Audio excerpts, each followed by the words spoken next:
of an eventful and a challenging 2025. We look back at the year so far with satisfaction. The economy witnessed robust growth and benign inflation. The banking system further consolidated, and the regulatory framework was refined to strengthen the financial system, enhance ease of doing business, and improve consumer protection. At the same time, we approach the new year with hope, vigor, and determination to further support the economy and accelerate progress. Since the October policy, the Indian economy has witnessed rapid disinflation, with inflation coming down to an unprecedentedly low level.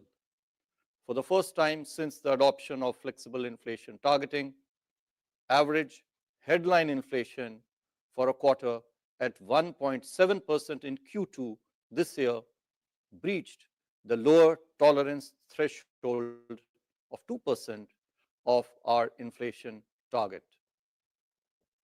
It dipped further to a mere 0.3% in October 2025.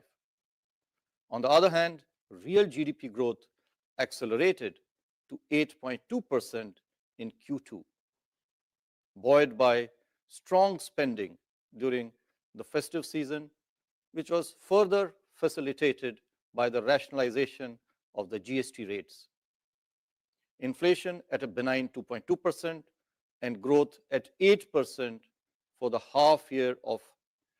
first half of this year presents a rare Goldilocks period.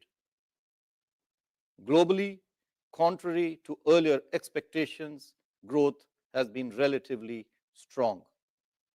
Evolving geopolitical and trade environments, however, continue to weigh on the outlook. Inflation paths remain divergent, with headline inflation remaining above target in most advanced economies.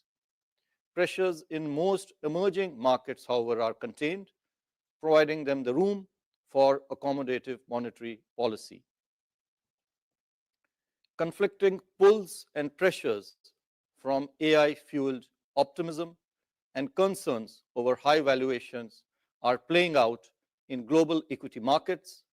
Divergence in monetary policy trajectory of central banks is adding to the uncertainty on the capital flows and yield spreads. I will now come to the major decisions of the MPC and the RBI. The MPC met on the 3rd, 4th, and 5th of December to deliberate and decide on the policy repo rate. After a detailed assessment of the evolving macroeconomic conditions and the outlook, the MPC voted unanimously to reduce the policy repo rate by 25 basis points to 5.25% with immediate effect. I repeat, the MPC voted unanimously to reduce the policy repo rate by 25 basis points to 5.25% with immediate effect. Consequently, the STF rate under the LAF shall stand adjusted to 5% and the MSF and bank rate to 5.5%. The MPC also decided to continue with the neutral stance.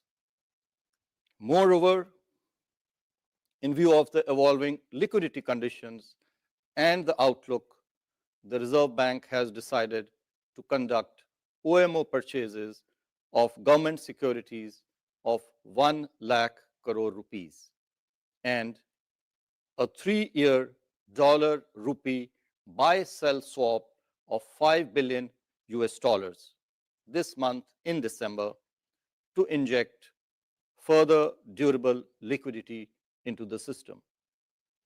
I shall now briefly set out the rationale for the decisions of the MPC. The MPC noted that the headline inflation has eased significantly and is likely to be softer than the earlier projections. This is primarily on account of the exceptionally benign food prices.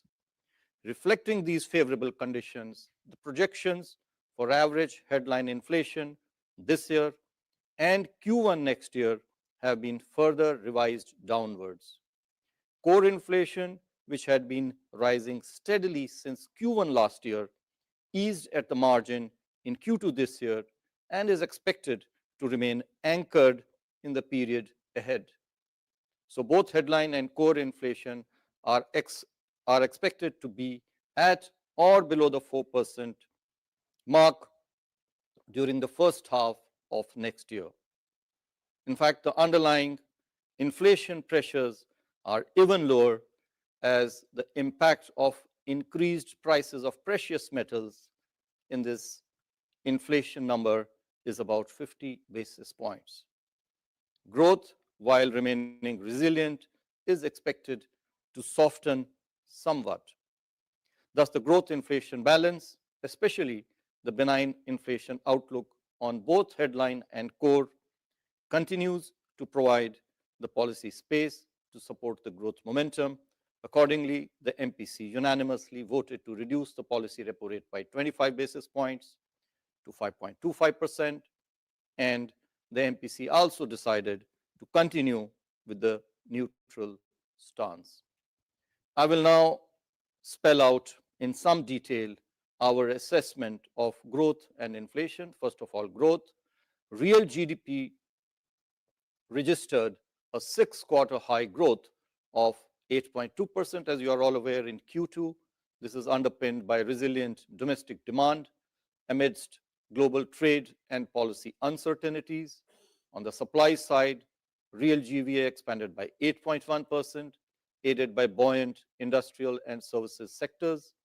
Economic activity during the first half of the financial year benefited from income tax and GST rationalization, softer crude oil prices, front-loading of government capital expenditure, and facilitative monetary and financial conditions supported by benign inflation. High-frequency indicators suggest that domestic economic activity is holding up in Q3. There are some signs of weakness in few leading indicators. GST rationalization and festival-related spending supported domestic demand during October-November this year. Rural demand continues to be robust. Urban demand is recovering steadily. Investment activity remains healthy, with private investment gaining steam on the back of expansion in non-food bank credit and high capacity utilization, which is of the order of about 75%.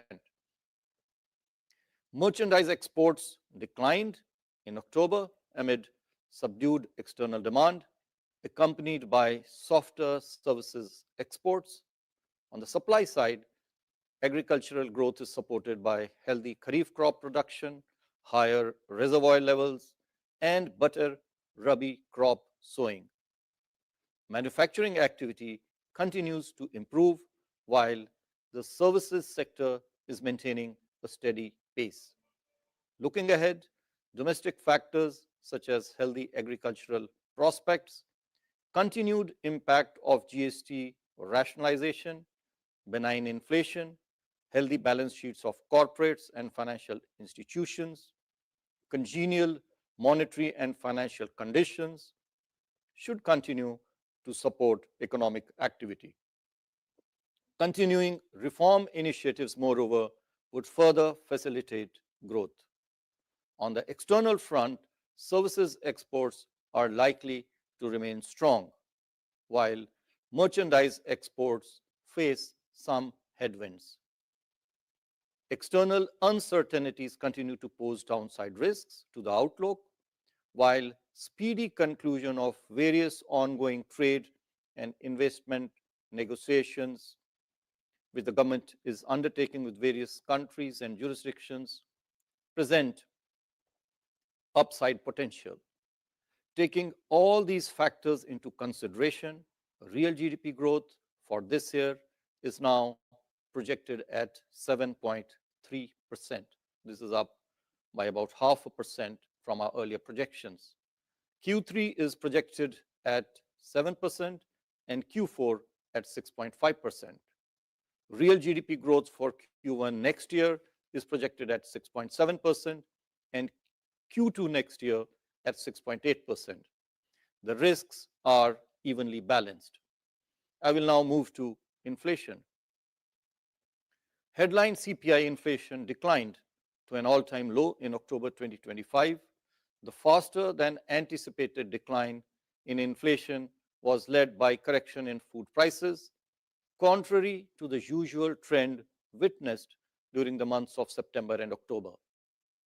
Core inflation CPI remained largely contained in September-October, despite continued price pressures exerted by precious metals. Excluding gold, core inflation moderated to 2.6% in October. Overall, the decline in inflation has become more generalized. Turning to the inflation outlook, food supply prospects have improved on the back of higher kharif production, healthy rabi sowing, adequate reservoir levels, and conducive soil moisture. Barring some metals, international commodity prices are likely to moderate going forward. Overall, inflation is likely to be softer than what was projected in October, mainly on account of the fall in food prices. Considering all these factors, CPI inflation for this year is now projected at 2%, again about 0.6% downwards from our earlier outlook. Q3 is at 0.6% and Q4 moves up to 2.9%. CPI inflation for Q1 and Q2 next year are projected at 3.9% and 4% respectively. I may, however, add that the underlying inflation pressures are even lower, as the impact of increase in price of precious metals is about 50 basis points. The risks are evenly balanced. I will now draw your attention to the external sector.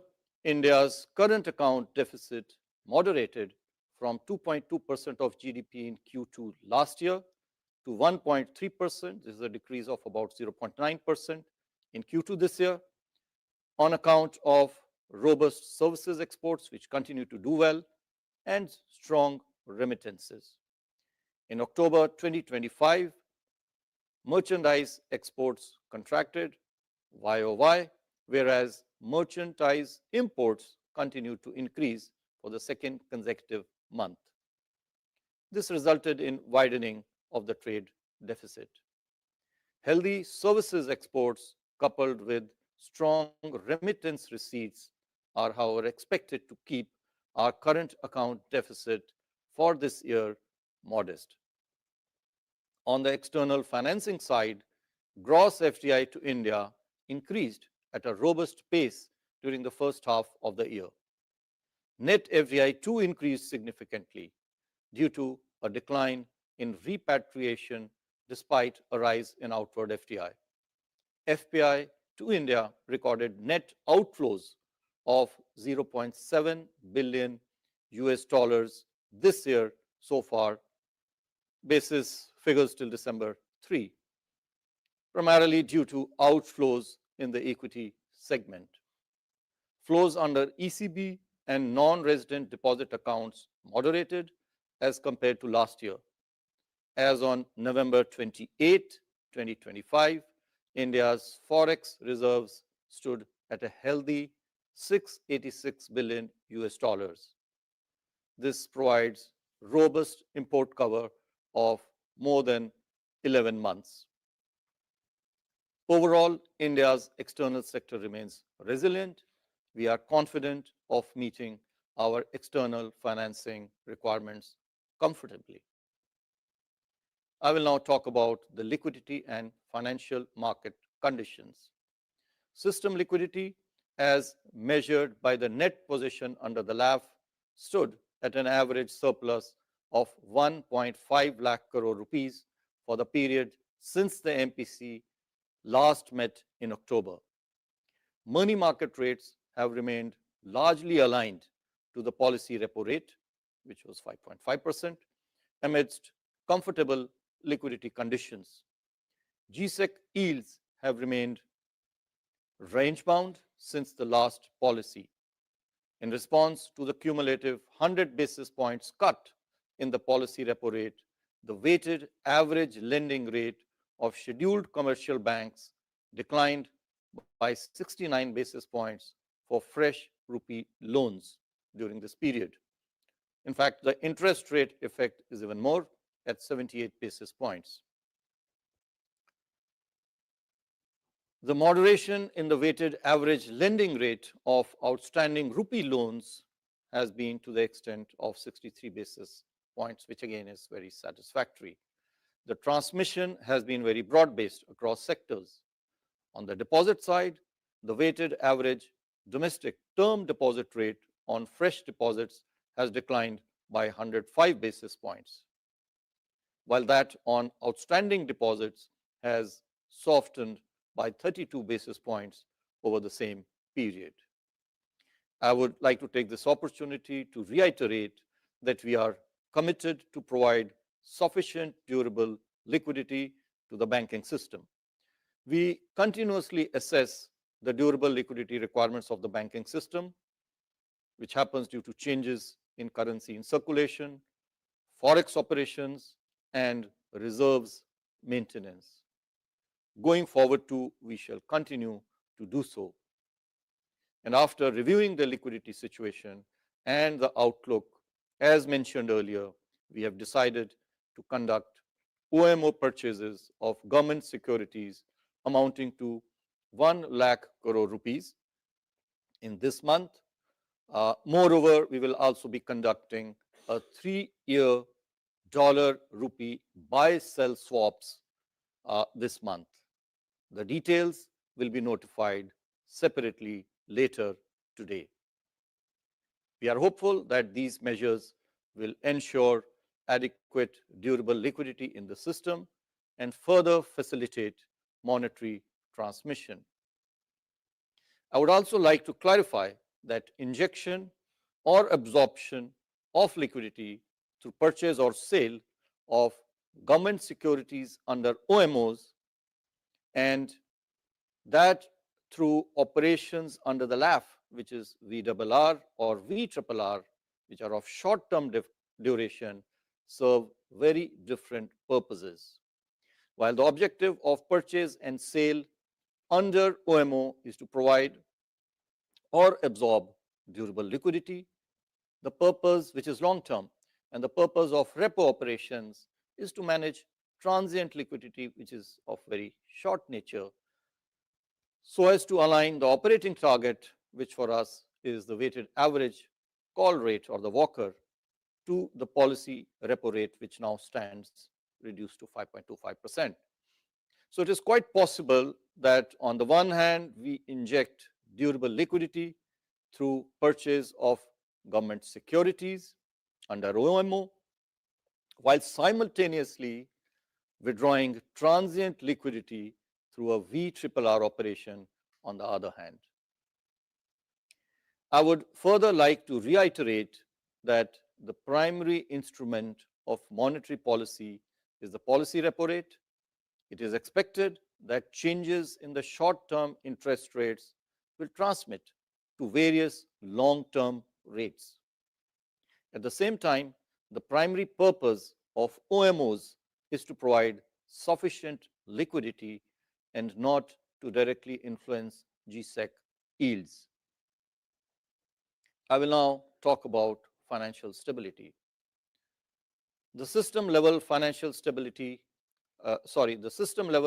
parameters related to capital adequacy, liquidity, asset quality, and profitability of the scheduled commercial banks continue to remain robust. Similarly, the system level parameters of NBFCs too are sound. They have adequate capital position and they have improved gross NPAs. The total flow of resources to the commercial sector has been strengthened. This is bolstered by greater non-bank intermediation. In the current financial year so far, the total flow of resources was more than 20 lakh crore rupees, precisely 20.1 lakh crore rupees. This is against 16.5 lakh crore rupees in the corresponding period of the previous year. Outstanding credit from bank and non-bank sources put together increased by 13% year on year. Bank credit too has seen an uptick. The latest number that we have is 11.4%. Sector-wise data reveals that growth was supported by sustained lending in retail and service sector segments. Industrial credit growth also firmed up, aided by buoyant credit flow to the MSMEs. Large industries too recorded an improvement in credit growth. Now, before I conclude, I have one additional measure to announce. You are all aware we have been focusing on improving customer services. We have taken a large number of measures in this regard. Re-KYC, financial inclusion, Aapki Punji, Aapka Adhikar campaigns are some of the initiatives taken in association with other stakeholders, including Government of India, Ministry of Finance. Earlier in the year, we reviewed our Citizens Charter too. We made applications for all our services online. We have the Prabha portal. Some 204 services are online over there. We are publishing the summary of our monthly disposal and pendency of various applications on the first of every month for the last 3-4 months now.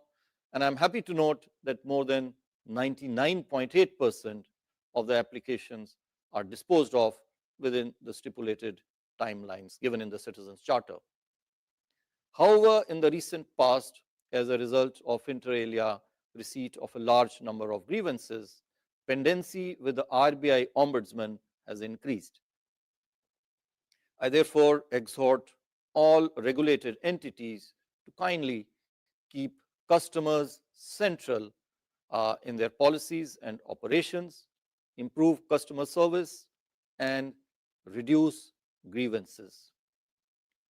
Further, in this regard, we propose to hold a 2-month campaign from 1st January next year with an aim to resolve all grievances pending with the Ombudsman, with the RBI Ombudsman for more than a month. I elicit the support of all regulated entities in this endeavor. Let me now conclude. Despite an unfavorable and challenging external environment, the Indian economy has shown remarkable resilience. It is poised to register high growth. The headroom provided by the inflation outlook has allowed us to remain growth supportive. We will continue to meet the productive requirements of the economy in a proactive manner while ensuring macroeconomic stability. Thank you, Namaskar, and Jai Hind.